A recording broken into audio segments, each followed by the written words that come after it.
ଜୟ ଜଗନ୍ନାଥ ବନ୍ଧୁଗଣ, ଶୁଭ ସକାଳ।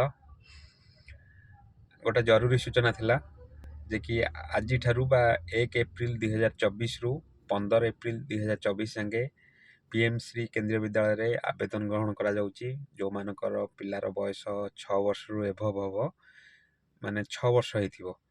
କାରଣ କେନ୍ଦ୍ରୀୟ ବିଦ୍ୟାଳୟରେ 6 ବର୍ଷ ହିଁ ଷ୍ଟାଣ୍ଡାର୍ଡ 1 ପାଇଁ ସେମାନେ ନିଅନ୍ତି।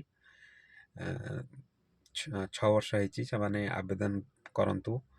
ଆଉ ପ୍ରାୟତଃ ସବୁ ଜିଲ୍ଲାରେ ଯେଉଁ କେନ୍ଦ୍ରୀୟ ବିଦ୍ୟାଳୟ ଅଛି ସେମାନେ କେବଳ ସେଣ୍ଟ୍ରାଲ ଗଭର୍ଣ୍ଣମେଣ୍ଟ ପିଲାଙ୍କୁ ହିଁ ନିଅନ୍ତି, ଆଉ ଷ୍ଟେଟ୍ ଗଭର୍ଣ୍ଣମେଣ୍ଟ ପିଲାଙ୍କୁ କିଛି ନିଅନ୍ତି।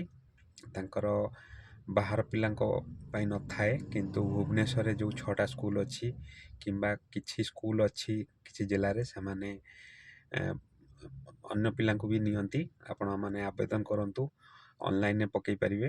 ଆଉ ଯେଉଁମାନେ ଷ୍ଟାଣ୍ଡାର୍ଡ 2 କି ଏଭବ ଦ୍ୱାଦଶ ଯାକେ ପକାଇବାକୁ ଚାହୁଁଛନ୍ତି, ତାଙ୍କର ସେଇଟା ଅଫଲାଇନରେ ବାହାରେ। ଯଦି ଭ୍ୟାକେନ୍ସି ଥାଏ ସ୍କୁଲରେ, ସେଇଟା ଆପଣ ପଚାରି ବୁଝିପାରିବେ।